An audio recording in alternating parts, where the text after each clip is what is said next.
പുതിയ വീഡിയോയിലേക്ക് എല്ലാവർക്കും സ്വാഗതം. ഇന്ന് നമ്മൾ പഠിക്കുന്നത് class 9 chapter 2 exploring linear patterns എന്നുള്ള പോർഷനാണ്. അപ്പോൾ നിങ്ങൾക്ക് വീഡിയോസ് ഇഷ്ടപ്പെട്ടാൽ ചാനൽ സബ്സ്ക്രൈബ് ചെയ്യാനും നിങ്ങളുടെ ഫ്രണ്ട്സിനൊക്കെ ഷെയർ ചെയ്ത് കൊടുക്കാനും മറന്നു പോകരുത്. അപ്പോൾ എന്താണ് ഈ ഒരു പോർഷനിൽ നമുക്ക് പഠിക്കാനുള്ളതെന്ന് നോക്കാം. അപ്പോൾ നോക്കിയാൽ ഇവിടെ നമുക്ക് സ്ക്വയർ ടൈൽസുകളുടെ ഒരു ഗ്രോവിങ് പാറ്റേൺ നമുക്കിവിടെ തന്നിട്ടുണ്ട്. അപ്പോൾ സ്റ്റേജ് 1 ഒരു ടൈലാണുള്ളത്, സ്റ്റേജ് 2 രണ്ട്, അതായത് ഈ 1ൻ്റെ കൂടെ എന്ത് ചെയ്തു, 2 ടൈൽസ് കൂടെ ആഡ് ചെയ്തു അല്ലേ. സ്റ്റേജ് 1 ഒരു ടൈലാണുള്ളത്, സ്റ്റേജ് 2 വന്നപ്പോഴോ ഈ 1ൻ്റെ കൂടെ 2ഉം കൂടെ ആഡ് ചെയ്ത് മൊത്തം 3 ടൈൽസായി. ഇനി സ്റ്റേജ് 3 വന്നപ്പോഴോ ഈ 3 ഓൾറെഡി സ്റ്റേജ് 2 ഉണ്ടായിരുന്നതായിരുന്നു, അതിൻ്റെ കൂടെ വീണ്ടും 2 കൂടെ ആഡ് ചെയ്തു. അതായത് 3യുടെ കൂടെ 2ഉം കൂടെ ആഡ് ചെയ്തിട്ട് 5 ആയി. അപ്പോൾ ഇനി അടുത്ത സ്റ്റേജ് 4 വരുമ്പോൾ ഈ 5 സ്റ്റേജ് 3 അതിൻ്റെ കൂടെ വീണ്ടും 2 കൂടെ ആഡ് ചെയ്തു. അപ്പോൾ 5 + 2 = 7 എന്ന് നമുക്ക് കിട്ടി. ഓക്കെ, അപ്പോൾ സ്റ്റേജ് 1 1 ആയിരുന്നു, സ്റ്റേജ് 2 3 ആയി, സ്റ്റേജ് 3 5 ആയി, സ്റ്റേജ് 4 നമുക്ക് 7 ടൈൽസ് കിട്ടി.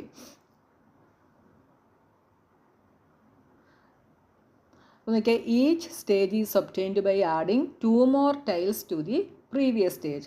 നമുക്ക് ഓരോ സ്റ്റേജും എങ്ങനെയാണ് കിട്ടിയത്, പ്രീവിയസ് സ്റ്റേജിൻ്റെ കൂടെ 2 more ടൈൽസും കൂടെ ആഡ് ചെയ്തപ്പോഴാണ് നമുക്ക് ഓരോ സ്റ്റേജുകളും നമുക്ക് കിട്ടിയത്.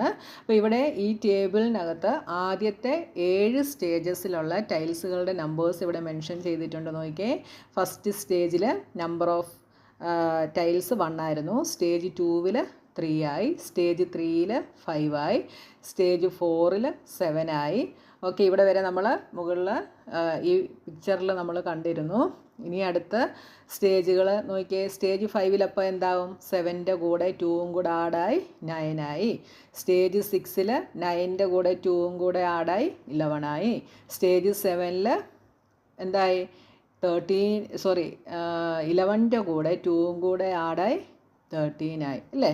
അപ്പം the number of squares at ഈ stage is 1 less than twice the number of the term എന്ന് നമുക്ക് പറയാം. അതായത് ഇവിടെ അപ്പോൾ നോക്കിയേ, ഇവിടെ 2 × 1 - 1 ചെയ്താൽ എന്ത് കിട്ടും, 1 കിട്ടും. ഇവിടെയോ twice the number of stage, അപ്പോൾ 2 × 2 - 1 ദാറ്റ് ഈസ് 4 - 1 3 കിട്ടി. ഇവിടെ twice the number of stage, അപ്പോൾ 2 × 3 - 1, ഇവിടെ 2 × 4 - 1, ഇവിടെ 2 × 5 - 1, ഇവിടെ 2 × 6 - 1. ഇങ്ങനെയാണ് നമുക്ക് എന്ത് കിട്ടിയിട്ടുള്ളത്, നമ്പർ ഓഫ് ടൈൽസ് നമുക്കിവിടെ കിട്ടിയിട്ടുള്ളത്. അപ്പോൾ ഇവിടെ സ്റ്റേജ് n ആണെങ്കിൽ എന്ത് വരും, ഇവിടെ നമുക്ക് വേരി ചെയ്യുന്നത് 1 2 3 4 5 6 ഇങ്ങനെയാണ്, അതായത് സ്റ്റേജസ് ആണ് വേരി ചെയ്യുന്നത്. അപ്പോൾ n സ്റ്റേജ് വരുമ്പോൾ എന്ത് വരും, twice the number of stage -1, അതായത് 2n - 1. ഓക്കെ, അപ്പോൾ n സ്റ്റേജസിൽ നമ്പർ ഓഫ് ടൈൽ എന്ന് പറയുന്നത് 2n - 1 ആയിരിക്കും. ഈ 2n - 1 എന്ന് പറയുന്നത് ഒരു പോളിനോമിയലാണ്, ഇതിൻ്റെ ഡിഗ്രി എന്താണ്, 1 ആണ്. അപ്പോൾ ഇതെന്താണ്, it is an example of A linear polynomial. ഇനി നോക്കിയാൽ ഇവിടെ ഈ ടേമുകളുടെയൊക്കെ, അതായത് 1 3 5 7 9 11 13 ഇങ്ങനെ തന്നിട്ടുള്ള ഈ കോൺസിക്യൂട്ടീവ് ടേമുകളുടെ ഡിഫറൻസ് എന്താണ്, ഡിഫറൻസ് നമുക്കിവിടെ ഒരു കോൺസ്റ്റൻറ്റ് വാല്യൂ ആണ് കിട്ടുക, 2 ആണല്ലേ. 3 - 1 ചെയ്താൽ 2 കിട്ടും, 5 - 3 ചെയ്താൽ 2 കിട്ടും, 7 - 5 ചെയ്താൽ 2 കിട്ടും, 9 - 7 ചെയ്താൽ 2 കിട്ടും. അപ്പോൾ the difference between consecutive terms in the sequence of the number of squares is the constant value 2, ഒരു കോൺസ്റ്റൻറ്റ് വാല്യൂ ആണ്. അപ്പോൾ ഇവിടെ നമ്പർ ഓഫ് ടൈൽസ് എന്ത് ചെയ്യുന്നു, 2 വെച്ച് ഇവിടെ increase ആയിക്കൊണ്ടിരിക്കുന്നു. The relationship between number of stage and the number of square tile is linear relationship. അപ്പോൾ ഇവിടെ നമ്പർ ഓഫ് സ്റ്റേജും നമ്പർ ഓഫ് സ്ക്വയർ ടൈലിൻ്റെയും തമ്മിലുള്ള റിലേഷൻഷിപ്പ് എന്താണ്, ഒരു ലീനിയർ റിലേഷൻഷിപ്പാണ് അല്ലേ. ഇവിടെ കോൺസ്റ്റൻറ്റ് ടേം ആണ് എപ്പോഴും ഇൻക്രീസ് ആയിക്കൊണ്ടിരിക്കുന്നത്. ഓക്കെ, ഇനി നോക്കിയേ, തിങ്ക് ആൻഡ് റിഫ്ലക്റ്റിൽ using the expression 2n-1 can you find out how many tiles will be there in the 15th stage and the 26th stage of the pattern. അപ്പോൾ ഇവിടെ 15th stage വരുമ്പോൾ എന്തായിരിക്കും? ഈ expression use ചെയ്തിട്ട് നമ്മൾ കണ്ടുപിടിക്കണം. അപ്പോൾ ഇവിടെ n എന്ന് പറയുന്നത് 15 ആണ് അല്ലേ? നമ്പർ ഓഫ് സ്റ്റേജിനെയാണ് നമ്മൾ n ആയിട്ട് എടുത്തത്. അപ്പോൾ എന്ത് വരും? 2 × 15 - 1 is equal to 2 × 15 is 30, 30 - 1 is 29. അപ്പോൾ 15th സ്റ്റേജിൽ എത്ര ടൈൽ വരും? 29 വരും. അടുത്ത 26th സ്റ്റേജ്, അപ്പോൾ എന്ത് ചെയ്യണം? 2n-1ൽ n-ൻ്റെ പ്ലേസിൽ നമ്മൾ 26 ഇട്ട് കൊടുക്കുന്നു. അപ്പോൾ 2 × 26 - 1 ദാറ്റ് ഈസ് 52 - 1 ദാറ്റ് ഈസ് 51. അപ്പോൾ 26th സ്റ്റേജിൽ 51 ടൈൽസ് ആയിരിക്കും ഉണ്ടായിരിക്കുക. ഇനി which stage will contain 21 tiles and 47 tiles? അപ്പോൾ ഇവിടെ നമുക്ക് ഈ ആൻസർ കിട്ടുന്നത് എന്താ? നമ്പർ ഓഫ് ടൈൽസ് ആണ് അല്ലേ? അപ്പോൾ ഇവിടെ നമുക്ക് നമ്പർ ഓഫ് ടൈൽസ് തന്നിട്ടുണ്ട്. നമ്മൾ എന്ത് കണ്ടുപിടിക്കണം? സ്റ്റേജ് കണ്ടുപിടിക്കണം. അപ്പോൾ നമ്മൾ എന്ത് ചെയ്യണം? ഈ ഇക്വേഷൻ തന്നെ എഴുതുന്നു. 2n-1 എന്തിന് ഈക്വലാണ്? 21 ടൈൽസിന് ഈക്വലാണ്. ഇനി നമ്മൾ 2n = -1നെ ഇങ്ങോട്ട് ട്രാൻസ്പോസ് ചെയ്യുന്നു. അപ്പോൾ 21 + 1 22. n = 22/2 = 11. അപ്പോൾ n നമുക്ക് 11 എന്ന് കിട്ടി. അപ്പോൾ 21 ടൈൽസ് ഉള്ളത് ഏത് സ്റ്റേജിലായിരിക്കും? 11th സ്റ്റേജിലായിരിക്കും. ഇനി അടുത്തത് 47 ടൈൽസ് ഏത് സ്റ്റേജിലാണ് എന്ന് നമ്മൾ കണ്ടുപിടിക്കണം. അപ്പോൾ 2n-1 = 47. 2n = 47 + 1 48. n = 48/2 that is 24. അപ്പോൾ 47 ടൈൽസ് ഉള്ളത് 24th സ്റ്റേജിലായിരിക്കും. അപ്പോൾ ഈ ഒരു ഇക്വേഷൻ എക്സ്പ്രഷൻ യൂസ് ചെയ്തിട്ട് നമുക്ക് എന്ത് ചെയ്യാം? ഇത് നമുക്ക് കണ്ടുപിടിക്കാനായിട്ട് സാധിക്കും. ഇനി അടുത്ത ഒരു example. Bela has ₹100 for pocket money. She spends ₹5 every day. After how many days will she be left with ₹40? അപ്പോൾ ബേലയുടെ കയ്യിൽ പോക്കറ്റ് മണിയായിട്ട് 100 rupees ഉണ്ട്. ഓരോ ദിവസവും അവൾ 5 രൂപ വെച്ച് സ്പെൻഡ് ചെയ്യും. അപ്പോൾ എത്രാമത്തെ ദിവസമാണ് അവളുടെ കയ്യിൽ ₹40 ഉണ്ടാകുക? ഇങ്ങനെ ചിലവാക്കി വരുമ്പോൾ ₹40 വരുന്നത് എത്രാമത്തെ ദിവസമാണ് എന്നുള്ളതാണ് നമ്മൾ കണ്ടുപിടിക്കേണ്ടത്. അപ്പോൾ നോക്കിയാൽ ഡേ 1ൽ അവൾ ₹5 ചിലവാക്കി. അപ്പോൾ ബാക്കി 95. ഡേ 2ൽ അവൾ ₹5 ചിലവാക്കി. അപ്പോൾ എന്ത് വരും? 100ൽ നിന്ന് 2 ദിവസം 5 രൂപ വെച്ച് ചിലവാക്കി അല്ലേ? അപ്പോൾ 2 × 5 ചെയ്യണം. That is 90. ഇനി ഡേ 3ലും അവൾ എന്ത് ചെയ്തു? ₹5 ചിലവാക്കി. അപ്പോൾ എന്ത് ചെയ്യും? 100ൽ നിന്ന് 3 ദിവസം 5 രൂപ വെച്ച് ചിലവാക്കി. അപ്പോൾ എന്ത് വരും? 3 × 5 15 ദാറ്റ് ഈസ് 85. ഇനി 4ാമത്തെ ദിവസം എന്ത് ചെയ്തു? അവൾ 5 രൂപ ചിലവാക്കി. അപ്പോൾ 100ൽ നിന്ന് 5 രൂപകൾ ചിലവായി. അപ്പോൾ എന്ത് വരും? 20 ദാറ്റ് ഈസ് 80. നമ്മളോട് എന്ത് കണ്ടുപിടിക്കാനാണ് പറഞ്ഞത്? അപ്പോൾ ഇവിടെ നമുക്ക് ആൻസറായിട്ട് കിട്ടുന്നത് എന്താ? 80 ആണല്ലേ? അപ്പം നമ്പർ ഓഫ് ഡേയ്സ് ആണ് ഇവിടെ നമുക്ക് വേരി ചെയ്ത് വരുന്നത്. കണ്ടല്ലോ? അപ്പോൾ ഇതിനെ നമുക്ക് ഇക്വേഷൻ എങ്ങനെ എഴുതാം? 100 - എന്തെഴുതാം? 5n എന്ന് എഴുതാം. 100 - 5n.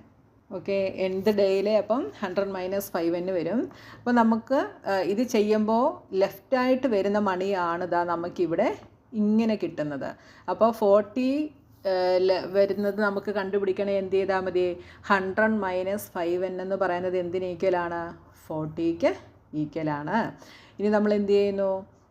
100നെ ഇങ്ങോട്ട് ട്രാൻസ്പോസ് ചെയ്യുന്നു. അപ്പോൾ -5n = 40 - 100 ദാറ്റ് ഈസ് -60. ഇവിടെ 2 സൈഡിലും നെഗറ്റീവ് ഉള്ളതുകൊണ്ട് അത് ക്യാൻസലായി പോവും.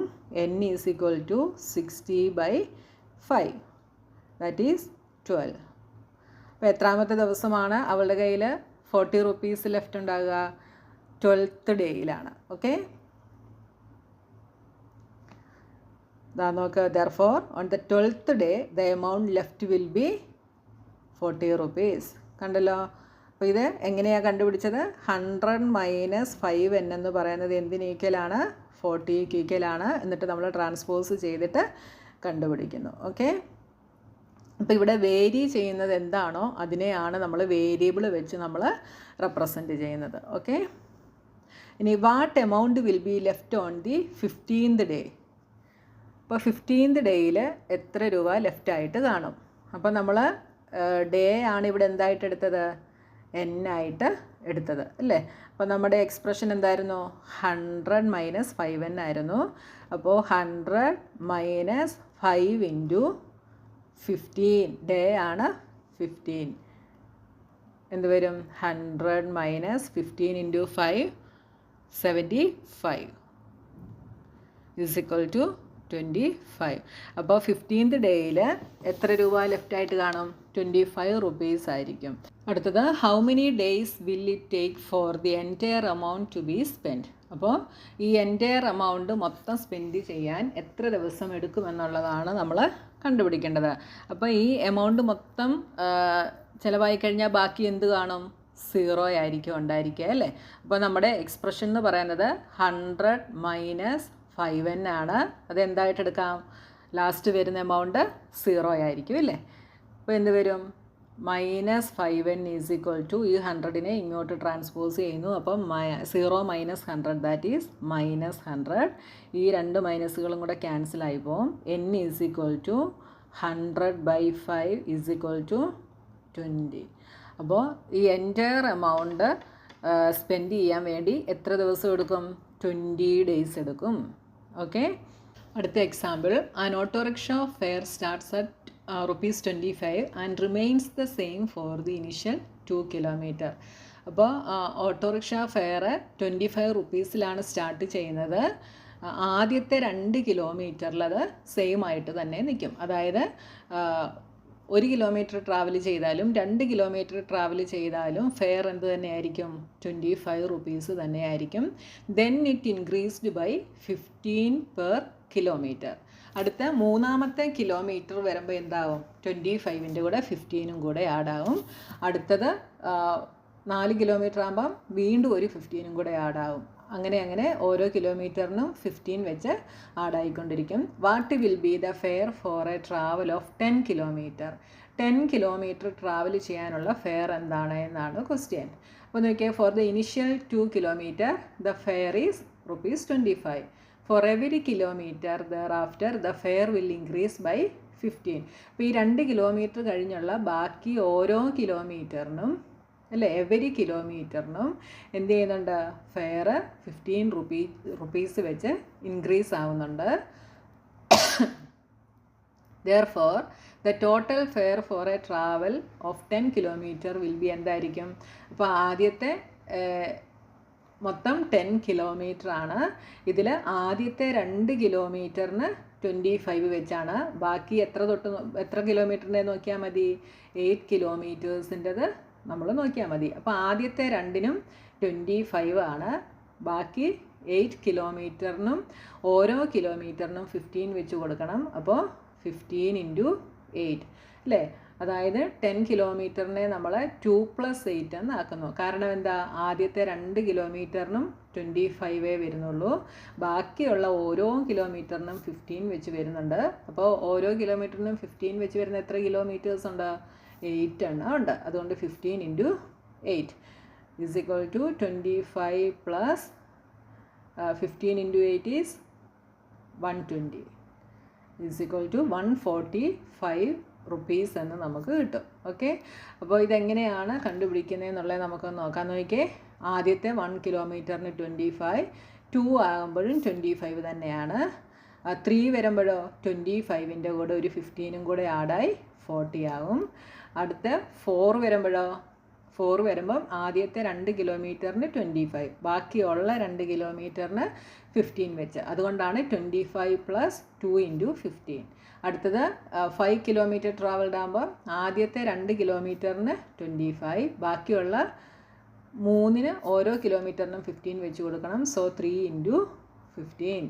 ഓക്കെ, അടുത്ത 6 കിലോമീറ്റേഴ്സ് ട്രാവൽ ചെയ്യുമ്പം ആദ്യത്തെ 2ന് 25, ബാക്കിയുള്ള 4 കിലോമീറ്ററിനും 15 വെച്ച് കൊടുക്കണം.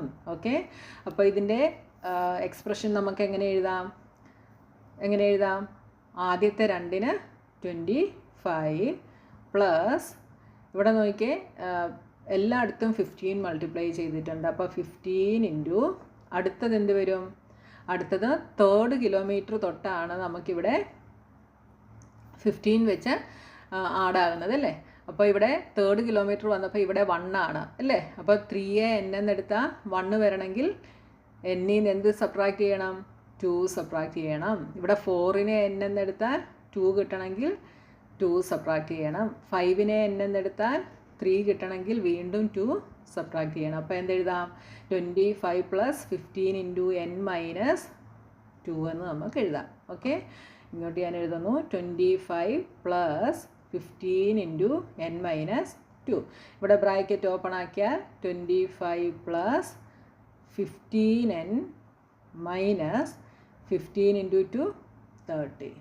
ഈ 25ഉം 30യും കൂടെ എന്താവും? -5 ആകും. അപ്പോൾ 15n - 5 എന്ന് നമുക്ക് എഴുതാം. ഓക്കെ, n എന്തായിരിക്കും? Greater than or equal to 2 ആയിരിക്കും. എന്താണെന്ന് വെച്ചാൽ ഇവിടെ നിന്ന് നമ്മൾ 2 ആണ് സബ്ട്രാക്ട് ചെയ്യുന്നത്. അപ്പോൾ n 2-ന് ഈക്വലോ 2-നെക്കാട്ടിൽ ഗ്രേറ്ററോ ആയിരിക്കണം അല്ലേ. n 2 ആയിക്കഴിഞ്ഞാൽ എന്താ? ഇപ്പോൾ ഇവിടെ അറ്റം 0 ആവും. n 1 ആയാലോ മൈനസ് വരും. അപ്പോൾ നമുക്ക് മൈനസ് ആയിരിക്കും ആൻസറായിട്ട് കിട്ടുക. അപ്പോൾ നമുക്ക് ചെയ്യാൻ പറ്റില്ല കേട്ടോ. അപ്പോൾ നോക്കിയേ, here the fare for the specific distance covered is A function of the distance n kilometre അല്ലേ. അപ്പോൾ n കിലോമീറ്ററിൻ്റെ ഫങ്ഷനാണ് ഇവിടെ നമുക്ക് കിട്ടിയ ഈ എന്താ 15n - 5 എന്ന് പറയുന്നത്. ഓക്കെ, അപ്പോൾ അതെങ്ങനെയാണ് ചെയ്തതെന്ന് മനസ്സിലായല്ലോ. നിങ്ങൾ ക്വസ്റ്റ്യൻ ശരിക്കും ശ്രദ്ധിച്ച് വായിക്കുക, എന്നിട്ട് നോക്കുക കേട്ടോ. എന്താണ് ഇവിടെ ആദ്യത്തെ ഇനിഷ്യൽ 2 കിലോമീറ്ററിന് 25 റുപ്പീസേ ഉള്ളൂ. ബാക്കി 3ാമത്തെ കിലോമീറ്റർ തൊട്ടാണ് 15 റുപ്പീസ് വെച്ച് ഇത് ചെയ്യുന്നത്. അതുകൊണ്ടാണ് നമ്മളിവിടെ 15 ഇൻറ്റു n - 2 എടുത്തത്. നമ്മൾ മുകളിൽ ചെയ്തെടുത്തെല്ലാം നോക്കിയേ n തന്നെയാണ് എടുത്തത്. കാരണം എന്താ? ഇവിടെ ഡേ 1 ആയിരുന്നപ്പോൾ ഡേ 1 തൊട്ട് എന്ത് ചെയ്യുന്നുണ്ട്? 5 വെച്ച് ഇൻക്രീസ് ചെയ്യുന്നുണ്ട്. അതുകൊണ്ട് നമ്മൾ n തന്നെയാണ് എടുത്തത് അല്ലേ. ഇവിടെ 1 വന്നപ്പോൾ ഇവിടെയും 1, ഇവിടെ 2 ആയപ്പോൾ ഇവിടെയും 2, ഇവിടെ 3 വന്നപ്പോൾ ഇവിടെയും 3. അതുകൊണ്ട് n തന്നെയാണ് നമ്മൾ എടുത്തത്.